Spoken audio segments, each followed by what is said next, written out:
국민 소통, 전장 소통, 당정 소통을 더 강화해 줄 것을 참모들에게 요구했습니다. 소통 강화를 지시하지 말고 본인이 소통에 나서기 바랍니다.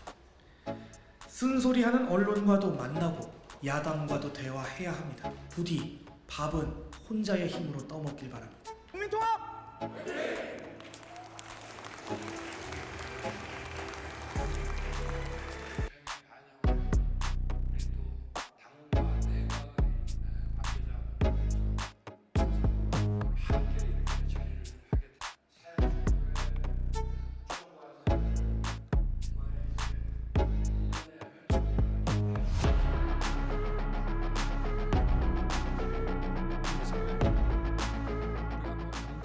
이 장면도 좀 눈에 들어오더라고요. 사진을 좀 보여주십시오.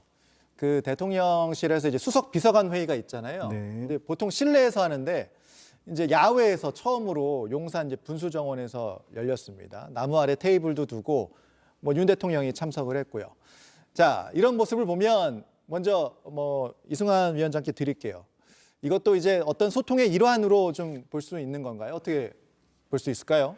네, 대통령께서 참 공간 활용에 감각이 좀 있으신 것 같아요. 공간 활용에 감각이 있다. 네, 그 처음에 그 청와대를 국민께 내어드린 것, 예. 그리고 또 이제 빈살만을 관저의 첫 손님으로 초대해서 아주 소박하게 물 한 잔 이렇게 대접하면서 이야기 나눈 것, 그리고 이제 용산공원 역시 국민께 돌려드린 것, 그리고 또 재밌는 게 대통령실 건물 바로 앞에 파인그라스라는 오래된 양옥 건물이 있습니다. 예. 이게 작년쯤에 이제 리모델링 돼서 사용하는데 거기 원래 직원들이 여기에서 라면 먹고 김밥 먹고 하는 곳이거든요. 예. 그냥 텅 빈 공간에 테이블만 있는데 대통령께서 이곳을 저녁에 예. 국회의원들이나 중요한 내빈들과의 만찬의 장소로 사용하세요. 아. 그러니까 공간에 대한 좀 권위를 허물어서 아. 좀 실용적으로 사용하고 이런 부분에 대해서는 좀 감각이 남다르신 것 같고 저는 이제 좀 이런 감각이 정책적인 면과 소통하는 면에도 확대될 거라고 기대하고 있습니다.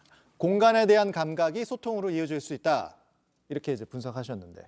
근데 뭐 장소가 바뀌는 게 중요한 것이 아니라 저는 결국에 그 내용이 더 중요하다라고 생각을 합니다. 예. 지금 사실 시청자분들이 보신 거는 일종의 이제 사진, 연출된 사진인 거잖아요. 그런데 그 회의를 하는 것도 중요하지만 회의에서 어떤 것들이 결정이 되고 어떤 변화가 실질적으로 벌어지는지 그것이 더 중요한 포인트라고 생각을 합니다.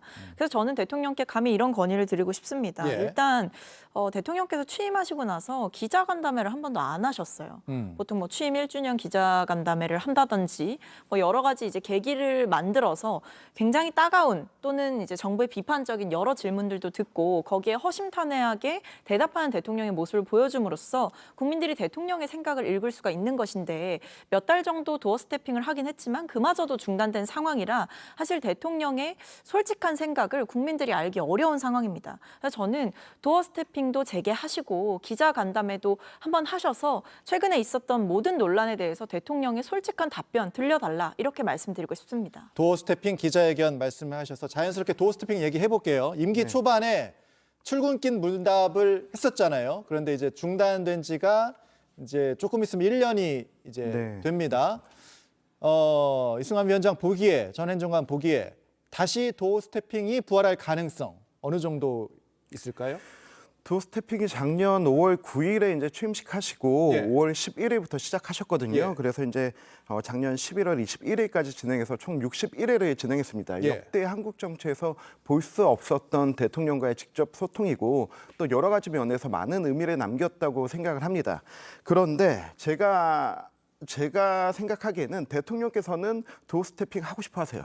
대통령은 하고 싶어 네, 한다. 하고 싶어 하시는데 참모들이 좀 만류하는 그런 상황이었던 걸로 당시에는 그런 상황이었던 걸로 기억을 하고요. 지금도 그렇습니까? 그러면? 지금은 좀 한 번 더 확인해 봐야겠지만 예. 그때는 좀 그런 분위기였습니다. 아. 그리고 그 대통령께서 이제 그 작년 말부터 장관과 그리고 이제 당이 목소리를 내라 좀 그런 주문을 많이 하셨는데 근데 대통령이 아침에 첫 도어 스태핑으로 하루를 시작하면 하루 종일 모든 뉴스가 그걸로 뒤덮이게 됩니다. 예. 그래서 본인의 공간을 본인의 그 보이스를 좀 양보하신 감도 있고요. 그런 부분에서 이제 내각과 당의 목소리를 좀 존중하시고 하는 그런 차원에서 되는 거라고 생각하고 그리고 이제 기자간담회나 어떤 소통의 면모는 이제 어제 강조를 하셨기 때문에 앞으로 쭉 그러한 것들이 이어질 거라고 기대합니다. 기자간담회를 일단 기대한다.